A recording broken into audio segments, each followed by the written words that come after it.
Hey team, welcome back to the Sweet Science. The most dangerous part of any boxing match, apart from the whole thing can be dangerous anyway, is going to be your entry and your exit, getting into your opponent, getting in and out safely. We have covered things like push-out jabs before. Got something else for you to play around with a little bit today. You may like it, you may not like. It's not for everyone. I like it, I've used it loads of times. Let's dig into it, let's go.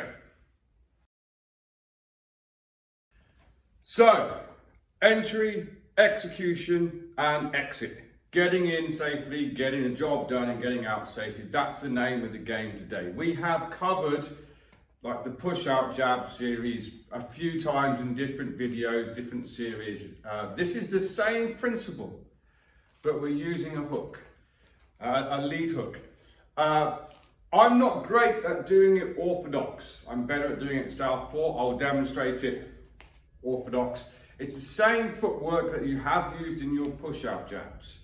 Okay, so if we're going to go in a straight line and out in a straight line, we do a movement step, a recovery step, a movement step and a recovery step, and your punches are on that. So with a push-out jab, that is a jab, cross, jab. It's on the movement step, on the recovery step, then a jab on the movement step, and the hand comes back in on the recovery step. So we get from here. So you have reasonably safe entry. You have an execution of a punch or a combination of a punch, and you have a reasonably safe exit. That could be obviously multiples in there, that could be an entry and an exit, but the standard way that we're practicing to begin with is just that jab, cross, jab. The worst thing you want to do is to be able to, just kind of walk into range, try and throw something and try and walk out of range as well. You're probably going to get popped on the way in and on the way out. This could be a 2-hour long video. There's multiple ways of doing this, moving your head on the way in, under and out, coming under, back out, exiting to the sides. But at least if we're throwing something on the way in and on the way out, it gives us a little bit more of a safety net. However, you can put this lead hook on the end, particularly if someone sits into a nice little high guard.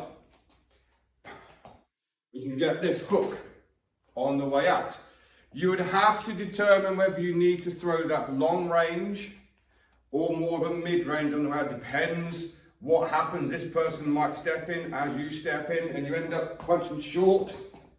Yeah, they might just stay, hold their ground, and you might have to throw down a little bit more long range on the way out as well. Of course, you can put things on the end of that. You could go back in again. There's lots of things you could put it, but have a go at it. Give it a try. The feet are important. Watch for the main thing. So we often have this happen. Jab, cross, jab. We just done a movement step with our front foot. We didn't do a recovery step. And then we just brought the front foot back again. Not best. It's going to shorten your backhand, causing you to lean. Okay, so movement step, recovery step, movement step, recovery step. From there, I am better doing it southpaw. So when I do it on the bag, I will do it southpaw. But you'll get the gist of it. So let's just have a look how we put that onto a bag.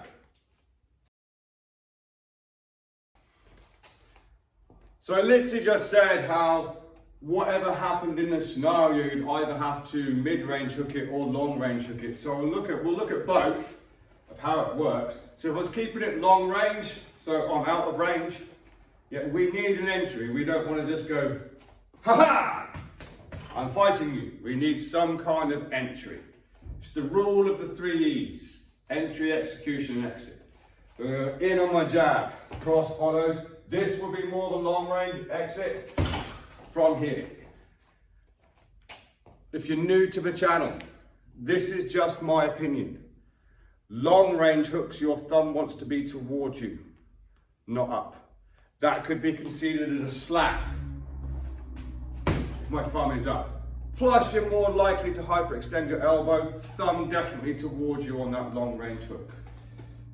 Safety reasons and in the eyes of judges and referees, that's not a slap, that's definitely a punch. So over here.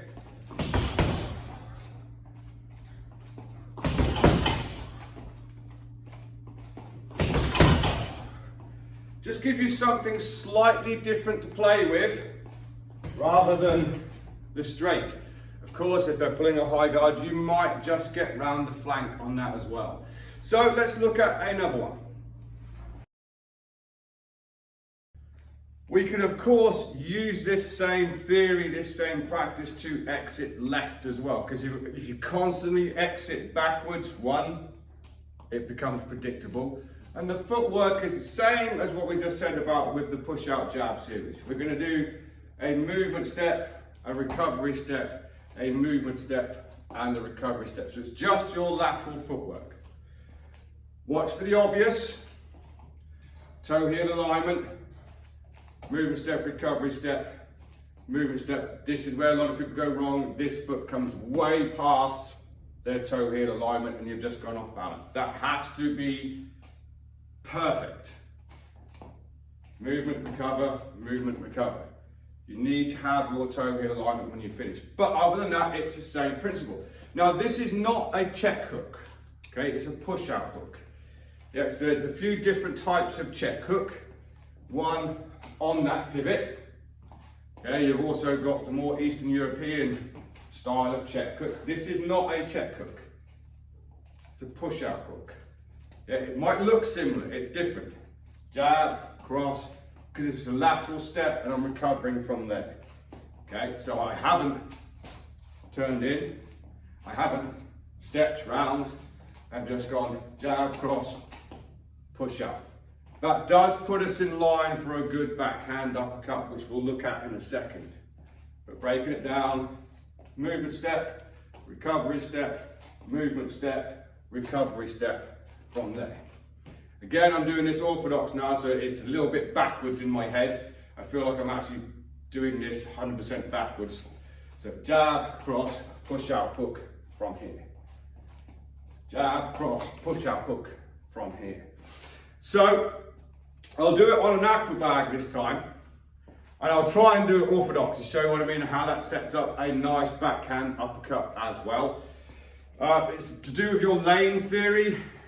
If I'm in the middle and you're in the middle of me, that uppercut's got to go with a weird angle because it's got to come up here. If I just take that outside lane, that shot can go straight up in the mechanical plane that your arm wants to move, which is why we use lanes. So let's have a look at this on a bag. Feel free to laugh at me in the comments if this goes horribly wrong. Like I say, it's not natural for me to go this way, and it does feel like I'm fighting backwards, so this might go wrong. So just doing your push out to the left, if you are an orthodox, would be I'm out of range, so there's my entry, my execution, and my exit from here. Oh, that feels weird. So I'll just do that to begin with. Oh, I didn't go too bad. Backwards, okay? So I'm in the center of the bag, so I'm in lane 2.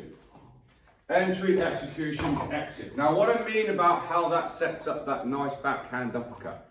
If you're taking a huge exit, it's not going to work because you'd be throwing an uppercut like this. It's a small exit. Right now, my backhand is on the lane 3 side of things, so that would have to go really, really twisted and torqued up to get into the center lane of the chin. So I'm exiting and that shot should go straight in that plane of the shoulder. What you get is jab, cross, hook, up from the side. That then sets you up with a nice 3 round from the flank as well because you're in lane 1. So you've gone in attacking down the center lane, you've took the outside lane and you're using the correct punches from there. So it's something to play around with. However, I am better at doing it southpaw. He said and then skinned the bag, but that's okay. Right, let's look at the other one that you can use as well. Possibly one of my favourites to try and work on someone, particularly as a southpaw fighting orthodox. However, it does work orthodox for orthodox as well. 100% I am not going to do this one on the bag orthodox. It's beyond me. I can't do it particularly well. I'll demonstrate it in an orthodox position. So this is one where we're going to go to our right as a right-hander. Okay, so again, the footwork is entry, movement step, recovery step, movement step, recovery step, and we're just putting the hook on the end. So we get jab, cross, and we're going to throw the lead hand hook as the right foot goes. Boom, here. It's a tricky little one. It might be a little bit advanced for some of you who are just beginning your journey. However, it can catch people out a lot. So we get jab, cross, hook as we move over from here. I'm way better at doing it southpaw, so I will do it southpaw on the bag. Something you want to do, and we'll have a quick look at the end of it, is to mix these up with your push-out jabs and your push-out hooks when you do your bag workout. But let me just show you what that looks like on a bag. From a southpaw point of view, this works exactly the same as an orthodox. I'm just saying, as a southpaw point of view, often when you're sparring with someone, you're trying to get that outside lane, i.e. my lead foot outside of your lead foot. I don't always want that lane. People think that you always want that as an orthodox. Not necessarily. As a southpaw. Not necessarily. Sometimes I want you to be on the outside of that because I understand what shots are going to work for me. So for me, this is a nice little transition to get to the other side. I'm here, so you can't see particularly well, but my right foot is on the outside of the punch bag. You get here, and it's this nice smooth little transition over here. It's a good little angle to take as well. You can probably see already what's going to come, okay, without putting that on the end. So just here, out of range, yeah, and I'm over. And I'm over. You can see it, can't you? Boom! Particularly if they're trying to take the outside lane as well, that often leaves the flank open. It's exactly the same orthodox. Okay. Yeah, it's just that nice little smooth angle change. So mixing this together with your push-out jabs as well gives you a nice little bag workout using the 3 E's: entry, execution, and exit. So we can go in and out with a jab or a hook. In and out with the hook. Taking the outside lane with a jab, with a hook. Not a pivot, it's not a check hook, it's a push-out hook. Taking the inside lane with a jab. Taking it with a hook. Something for you to play around with, guys. So there you go, something for you to work with. I said at the start of the video, 2 of the most dangerous parts of getting your shots to land on someone is the entry and the exit. Okay, they're the most likely times you're going to get popped. Unless, of course, you're with a good counter fighter, and that's not going to be the best day for you either, but it's something that you should be practicing. Entry, execution, and exit. Whether you're going to the flanks, or whether you're going straight back out again, or indeed just taking an angle, not necessarily completely lateral stepping, something for you to work on. Try adding them hooks in. It's a cheeky little one, and often catches, particularly if you are good with your push-out jabs. The trouble with that is, I know it's still an impact, but if someone you're sparring knows that you do that a lot and they just want to pull a high guard, you just take all 3 shots and just keep coming forwards. Of course, if that's there's a chance that hook's going to sneak around, catch them off guard slightly, and you've took a different lane. So it's something to you to work on. Some of you won't like it, that's okay, but unless you try it, you won't know. So until next time, train safe, train hard, and I'll see you soon.